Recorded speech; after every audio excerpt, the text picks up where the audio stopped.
All right, let's get started with Grigory.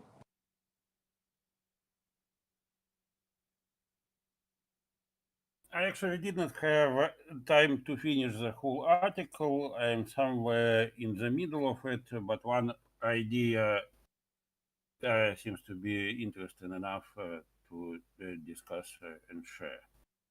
And this is an idea I call the dark side of the automation. Uh, Basically, somewhere in the beginning of the article, uh, it said that Richard Cook discovered that automation frequently created new burdens instead of resolving them. And it is kind of uh, obvious why this happens, in my view. Uh, because when you automate something, you're kind of trying to automate away something you don't want to do, don't care about, and thus will get frustrated when it gets back to you and blows in your face. So you just don't want to deal with it. You want to push it away, and that creates a whole lot of problems. So I believe that from what I have read so far,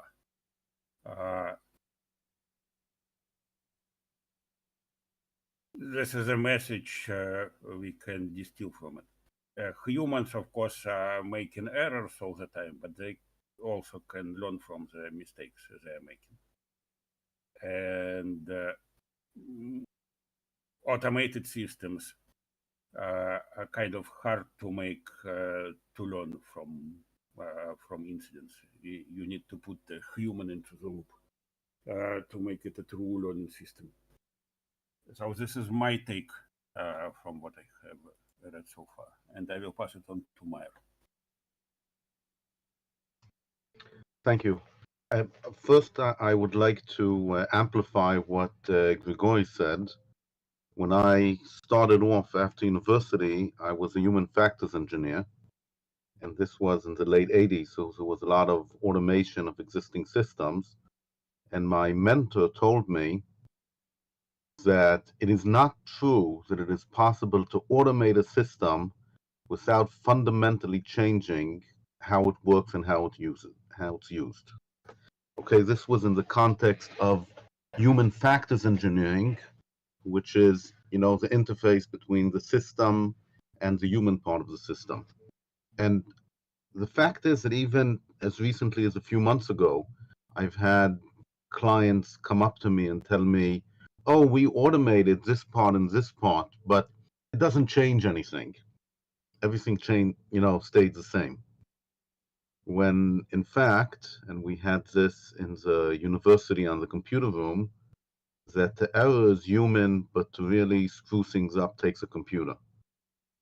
And this idea that what people, when they work with technology can cause them to fail, and the people can cause the technology to succeed is 100%. Now, I didn't quite finish, but I did quote in the comments here. He has an interesting article which I did not read, which talks about above the line and below the line, where the line is an abstract representation of the internet. So basically, that's an API. And he talks about how the people above the API depend on the people below the API and are screwing with them. So that's definitely a current subject of interest of the YA Collective, parts of it. So, and in addition, I did take a very quick look at the reasons for why complex systems fail. But I think what is more important has to do, for me at least right now, has to do with the issue of patient safety. As recently as yesterday, I was having a discussion with a client about how the incentives in the medical system are not aligned. So, for example, if you prevent somebody from getting diabetes, the system will save a lot of money, but it's difficult to point out an individual actor that has an incentive to do that. It doesn't matter if you look at the insurance company or the doctors or the patients or the hospitals.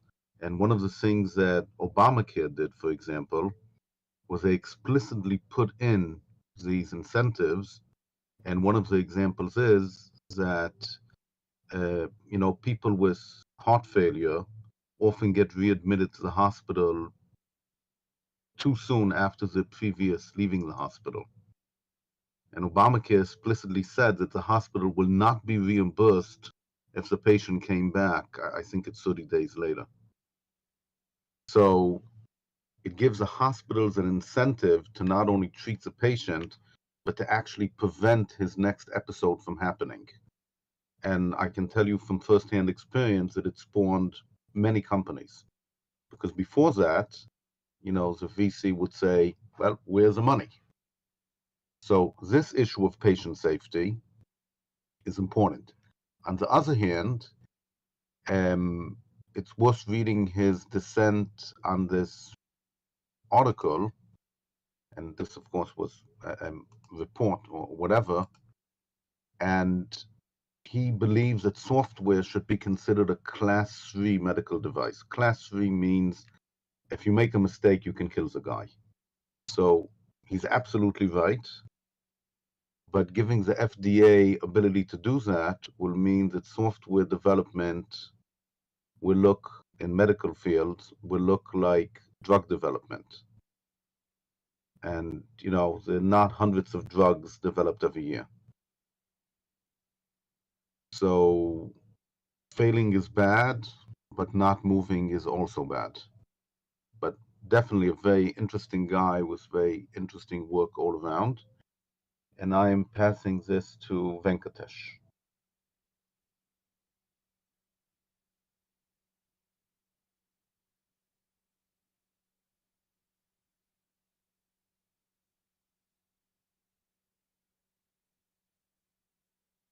Yeah, this was, I don't know, a thought-provoking read. I kind of like spotted it randomly in our list, reading list of old links. I don't know how you found it, Jenna. But I recognized the name. I thought it was somebody else. Turned out to be a different Richard Cook I was thinking of. But then when I actually read the article, I realized this is connected to the last week's readings on the reliability issue of increment. And actually his co-founder from the adaptive whatever company that he co-founded before he died, John Allspaw, is I think the CTO of Etsy, and he had an article in the reliability issue, so there's a direct connection there. So kind of interesting read. And the thing that struck me about this guy is he seems to have had like an interesting and varied career across lots of complex systems, but I'd never heard of him. And in fact, I wouldn't have clicked on the article if I hadn't thought he was somebody else, like another different Richard Cook.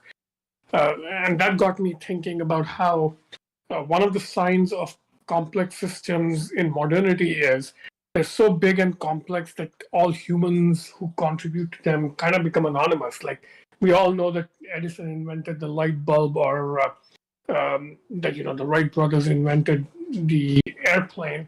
But even there, if you dig a little bit, you find that there's a history of like other people who contributed, but at least there's an identifiable point where you can say it got invented and there's a name you can attach. But if you move forward to something like, there's nothing you can say about like who invented space rockets or who invented the internet. These are like so complex that yes, you can trace some people who contributed to it, but fundamentally it's like grown beyond human scale.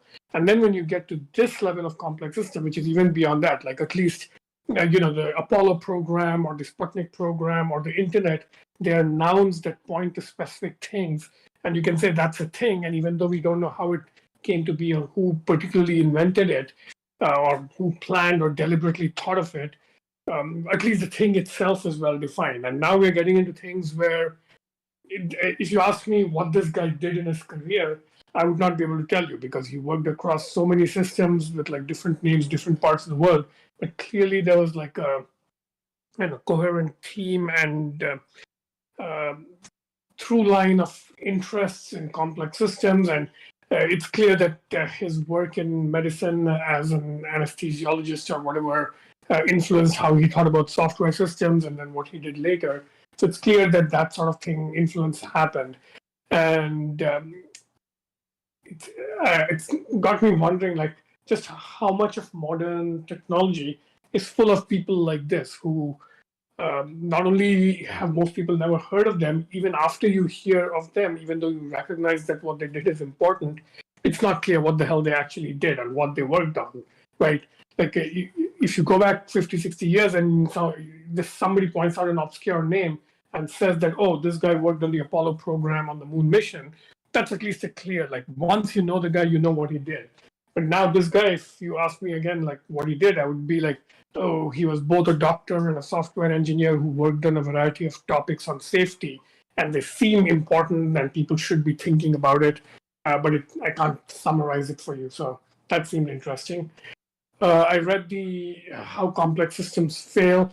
Again, there's a theme here of like mistaking things for something else. I was like, that name sounds vaguely familiar. Then I realized I was thinking of John Gall's systematics and also Scott's Seeing Like a State, how certain systems fail. So similar subtitle. So again, like this theme of like, when you're working with a complex system, you often end up like rediscovering ideas, renaming ideas so that they sound similar. Mayor just pointed out another one, like above the line, below the line seems like a restatement of the above the API, below the API principle.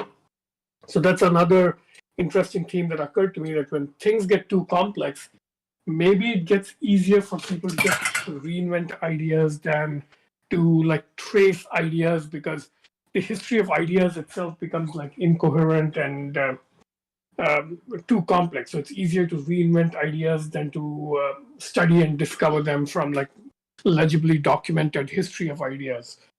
So yeah, lots of interesting thoughts like that. The document itself is interesting, how complex systems fail. It reminded me of Donella Meadows' 12 leverage points document. And I think there's like several other articles that follow this format. So anyway, yeah. No precise takeaway, which I think is appropriate given sort of like the line of thought here. But yeah, made me think about like almost the hidden 9/10 of the iceberg of, I don't know, thinking and building that goes on today that doesn't have a name, doesn't have a name attachable to it, and so forth. Let's see. Yeah. Ben, I think is, yeah. Turning back around to Ben. Not sure who else is unmuted today. Hey, yeah. So I think I want to say I've heard this guy before, but I don't quite remember. Like he said, I don't have a strong mental image of it. So to take it back a bit, I think the meta of this is very interesting. Because I'm getting stuck onto I think someone said previously, well, I mean, if you classify this medical coding as, what was it, class 3 or something that can kill people, and obviously it certainly can. I mean, that might, the FDA is not known for its risk taking or its even ability to push things out the door. And it's funny because when you can think of the FDA as also a complex system, with certain failure modes and certain pressures to do certain things. So when you might think, all right, yes, definitely software has to be handled with utmost care. I mean, obviously, if you ever build software, like it can go crazy. So there's certainly like a lot of risk there. But of course, the problem is, you got complex system interface with other complex systems, and even the bureaucracy that's trying to fix things, the complex systems. So you've got, there's not an easy way to do it, obviously. And so when I was reading this, I kept being struck by the fact that, I mean, this guy was, started in like 1970s to late 2010s. Seems to have been where he did most of his work. That contextualizing that, that's a very particular time. That's basically the entire neoliberal era, if you want to call it that. He started working right after the 70s, and all the way to sort of almost today, or recently, which is sort of an interesting time for societal systems, and contextualizing that neoliberal era in this in his own work, sort of. It's sort of the failure of the complex systems of society. And obviously, he wasn't directly talking about that. His work was much more, as he said, to it with the sharpness of where rubber actually meets the road. But you can actually step back and think about it in terms of, all right, he's studying this failure of complex systems as the societal systems he's embedded in have started their sort of long failure over the latter half of the 20th and beginning of the 21st century. So that's what I kept coming back to, and it's like very interesting to contextualize this work in terms of what was going on around him, what had come before. Because it's the beginning of software. It's all the first automations of the 80s and 90s versus what I would call we're at like second or third, probably even fourth level. The first automations feel like the COBOL written for bank codes back in the 1970s. It's like almost a completely different technology than something that's we've written today. There's those were complex systems, and the people supporting them have sort of almost all disappeared. So I don't know. I'm not sure if I have specific things to say, but I think this is very interesting life to sort of analyze in general, and to try to look at it with a sort of historical approach. I'm not sure if I'm saying anything actually meaningful, so I'm not sure if anyone. I think I might be the last person. I think Anuraj was going to unmute. Yeah, I don't have much to say. Yeah, it's just a polymath description of a polymath, so nothing much to contribute. It's quiet where I am right now, so I'll unmute briefly, only to say, of course, I always appreciate hearing what people say. Ben, your historical piece is important, and Venkatesh, your piece about the, where is he positioned? What did he actually do for all those years? One of the risks, it seems to me, is he was like a management consultant and who actually didn't do anything and mostly talked to people and kind of bummed them out about how they were doing everything wrong. And maybe not right. That's me being cynical. What I'm wondering is, for we all have worked with busy engineering teams. What is the version of this that is actually actionable for people, as opposed to just being too much TMI? And the one that I come back to is, two of them actually. One was something that Anuraj said, I think just last week, which is a document like this can be helpful for explaining to the bosses why the thing is broken, why it doesn't work. When people who don't do the actual work, it's hard for them to know just why it's not that easy.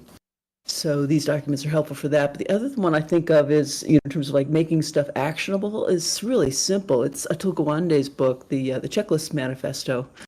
So if you can finally bring it back to, hey, at least just do these 10 things.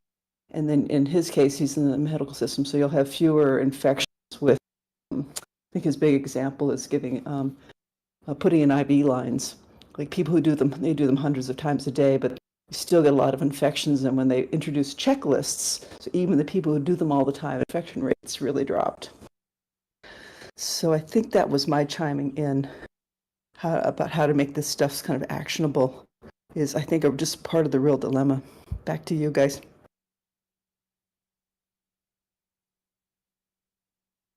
Any other thoughts? Yeah, well, first I want to say in his defense that he did a lot of stuff. Okay, one of the things that he did was he worked on DevOps. continuous integration, which, we see all around us. But at least according to the papers that he wrote and the companies that he formed and consortiums that he put together, I think it answers the question, how do you tell if you're just a consultant type guy or not? Not that I have anything against consultant type guys. So the very fact that he went to medical school, because he thought it would be related to computers.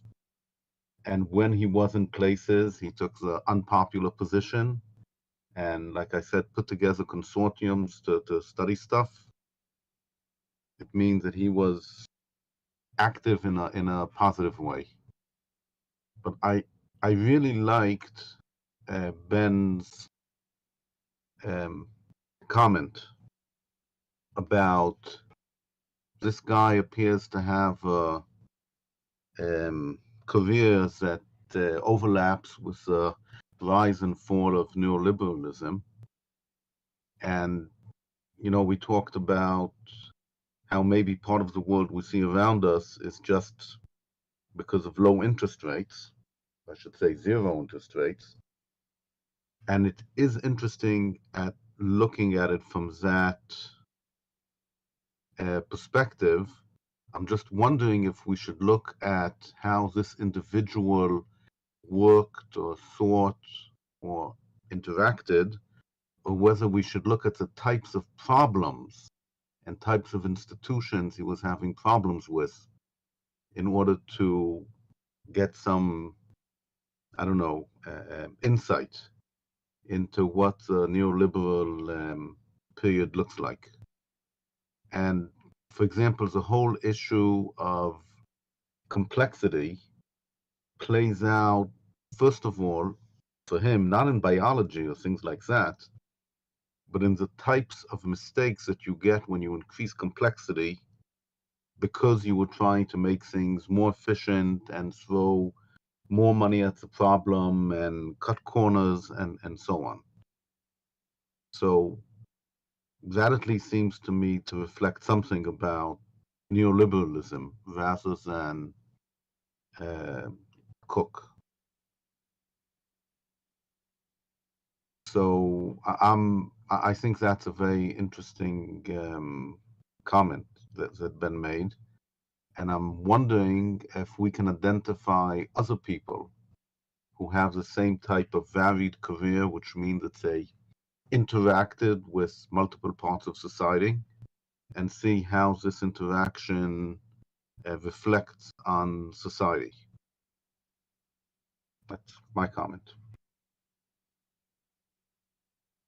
I guess maybe to expand on what I said earlier, it's like if you just sort of look at his work isolated, I think he does good work and he's right about a lot of things. But he takes sort of it, I want to say literally, in a way that, so the thing is, when he talks about these things, who is he talking to? He's talking to other effectively complex systems. He's a medical professional. He's professional managerial class. He is, highly educated. I mean, I think a lot of us here are too. Not saying it's bad. I'm saying he's analyzing complex systems, but in practice, he takes it sort of literally. And that means that when he talks to complex systems, about the complex systems he's studying, I feel like he can be easily manipulated. Because everything he's saying is true in isolation.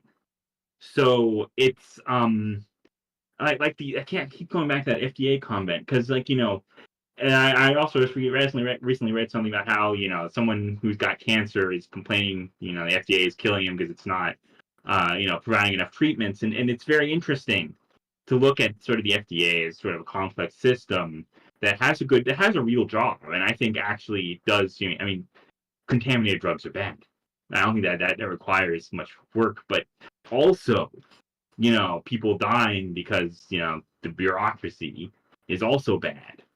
And you can analyze the complex system of like doctors in a hospital or software on a medical device, but you if you're not also analyzing the complex system of the bureaucracy and super state and all the structure that you're actually talking to, I feel like maybe he was naive. Reading through it again, it always feels like he's like trying to make a point, and then the people who are listening maybe just smile and nod, but then don't act on it because of the fact that they're also embedded in complex systems and have their own power structures, and he's not meta clever enough to manipulate what he's saying in such a way to actually change results, but instead just sort of like as an academic. And this is not bad. I'm not complaining about it. I probably would have done the same thing in his situation. But yeah. So I don't know. I'm lost again. Like I said, I don't want to spend this time thinking I'm attacking him. I'm more yeah. I actually, as you were speaking, Ben, I think I figured it out. The neoliberal sort of extent of his career is kind of the clue. And if you compare him to a couple of others that we've talked about here, one I already mentioned, Donella Meadows. We haven't actually read her leverage points thing, but she's one that comes to mind. Also similar career range. And Eric Hall-Nagel, the Eto principal guy that we read about before. So Donella Meadows is relatively well known. Eric Hall-Nagel is another obscure guy I'd never heard of, but from nuclear safety and stuff. But that was interesting because he also has similar short documents about principles of complex systems. But in his case, he kind of nailed it into a sharp end of his own. So this phrase of the sharp end of the system, kind of interesting because this guy's career is described in terms of he was always talking about the sharp end of his of the system, but his own sort of body of work doesn't have a sharp end. And I think that may be what we're all reacting to. And things like being a consultant or having a lot of higher education are proxies for that kind of nebulosity in how you try to act. Whereas the Eric Hall-Nagel guy, similar kind of nebulous career across neoliberal era with complex systems and so forth, but it sort of boils down to one concrete idea that anybody can take away as a sort of sharp end of his career.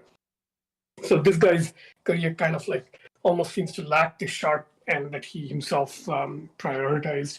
But okay, so the assessment I would make of the stuff you just pointed out, Ben, is this guy lived and worked in the transition from non-ironic to ironic engineering. So I just made up that phrase. But by ironic engineering, I mean precisely the attitude you're talking about, which is the sense that you're part of the complex system that you're trying to influence. I forget where I read it, but something this is another document on complex systems, but something like if you're part of the system, you're part of the problem. I forget who said that, but it might have been Dave Snowden, the Kinefin guy. But yeah, I think it takes a certain ironic attitude towards your situation in a complex system to be effective within it. And that irony comes across as, if you're part of the system, you're part of the problem. When you're talking to a complex system.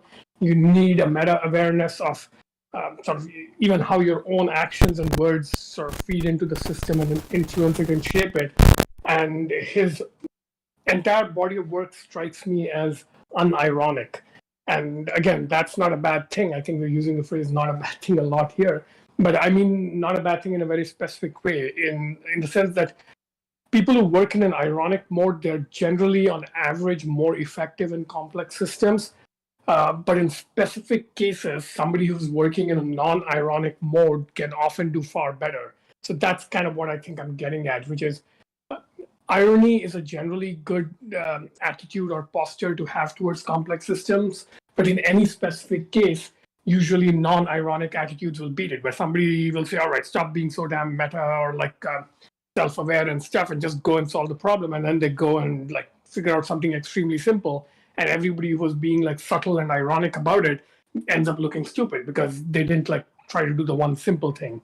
So I think there's kind of an interesting idea here that in some senses he feels like a creature whose time has passed, like somebody who belongs to a particular era and is kind of obsolete, but in another sense, maybe non-ironic ways of dealing with complex systems should be part of the portfolio, and you need non-ironic people around in dealing with them. So it's like almost this type of person is not just sort of like artifact of the neoliberal era.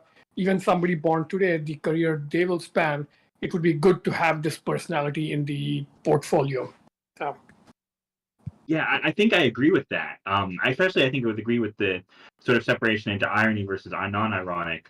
And the way I would think I would phrase it, if I was going to read all his body of work today, him being non-ironic would make that a lot easier. I'd just be able to take most of what his work's doing at face value. I wouldn't have to ask the question, all right, when he wrote this, who was he trying to influence? What was the context of not just the work he did, but how he's presenting it, how he's trying to, leverage his own power to achieve his own results. With someone who's almost completely non-ironic, you can just ignore that and say, all right, I'm going to take what he's saying at face value, which makes it a lot easier. I think it probably, I would say, blunted his own personal power. But I mean, if someone else picks up his work and is much more ironic about it, then they're probably are able to leverage him quite a bit, because he's going to be easy to use, easy to think about, and just because his work is not ironic doesn't mean you have to be not ironic. So maybe it's sort of like almost self-sacrificing. He went and was the guy who stayed the truth, even if that didn't quite make the changes he needed to. And now it's someone else's job with a better dose of irony to pick up what he did, and really leverage it and maximize it to make changes that need to happen. Or maybe that's just a positive view of what this might be.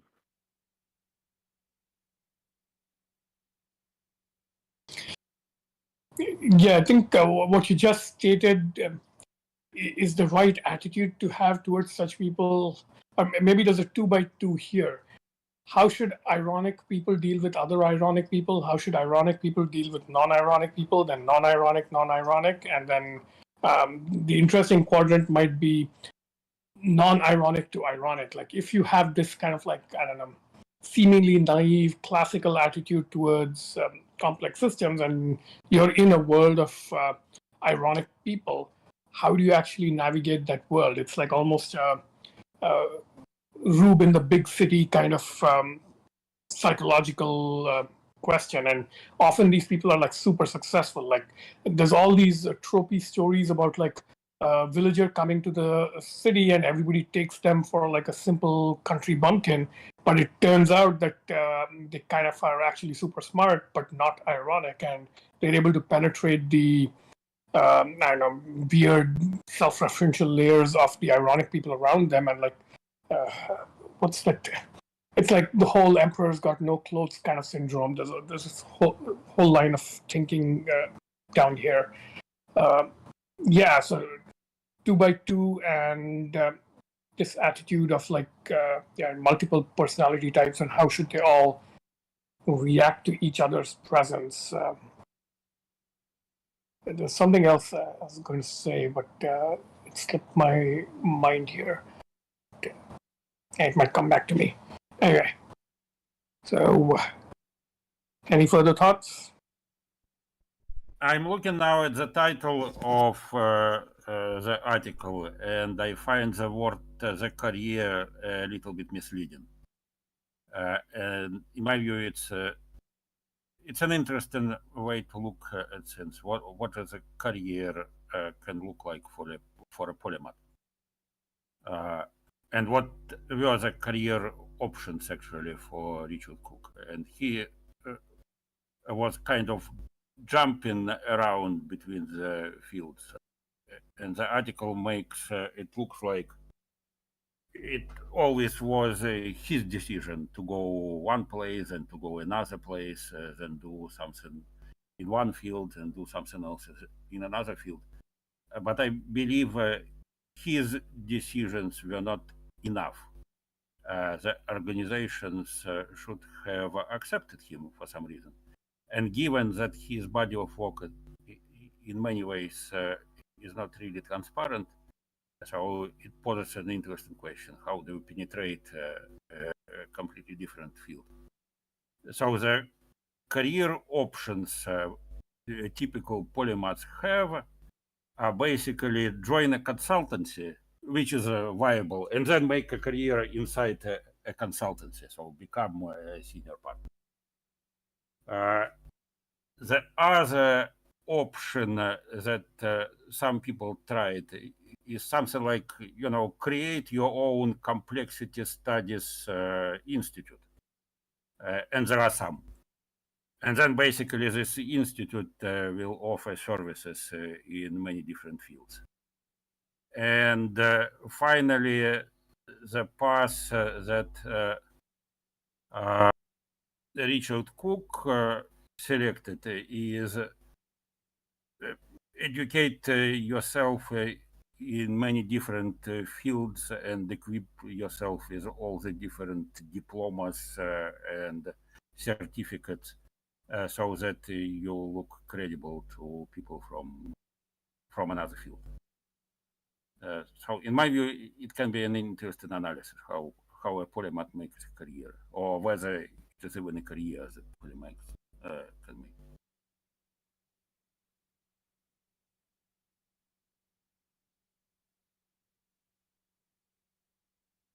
Remember the thing I was going to say. So recently, the term professional managerial class has become kind of like a bipartisan search. So far left and far right people, at least in the US, both extremes of the political spectrum use it.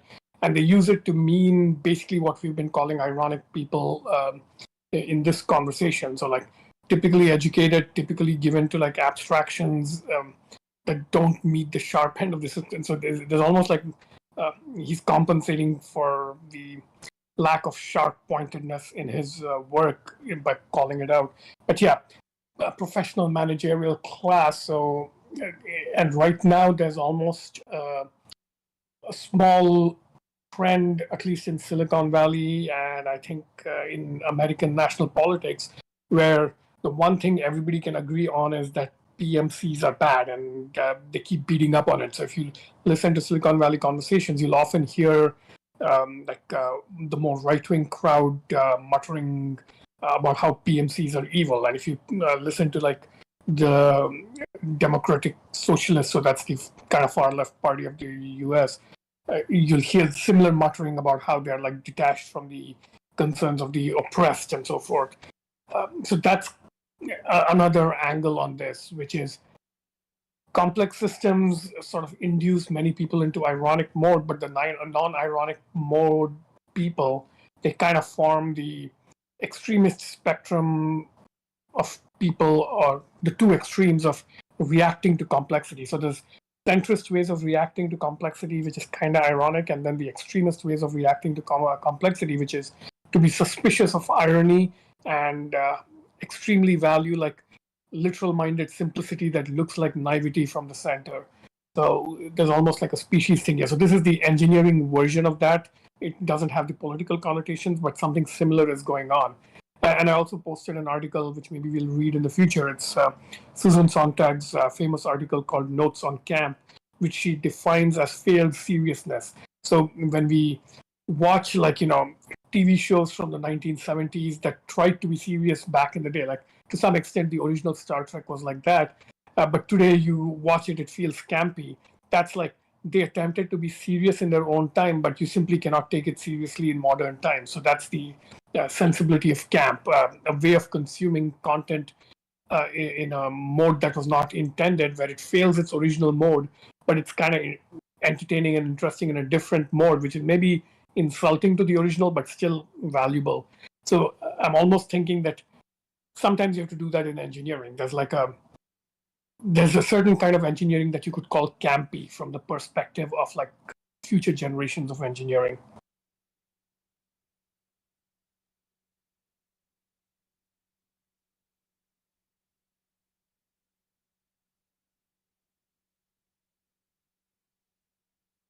All right. If no further questions, we'll meet again next week. And I thought this was kind of interesting. So if people have other examples of polymath careers, even though that's a contradiction in terms, like Gregory pointed it out, that might be an interesting lens on complex systems. So if you find an interesting polymath career cutting across different systems, post a link and we'll schedule it. Looks like biographies may be an interesting lens here. Right. See you guys next week. Venkatesh, maybe we can go a little bit more meta and talk about intellectual biographies. Not, biographies in general. Intellectual biographies of people who are interesting probably have the characteristic you're talking about. Not that it's easy to find, but from time to time. Yep. That's why I'm asking to crowdsource this. So yeah, these are by definition kind of obscure people. So if you find good biographies of them, we can read them specifically from this sort of intellectual biography angle. All right, next week. See you guys.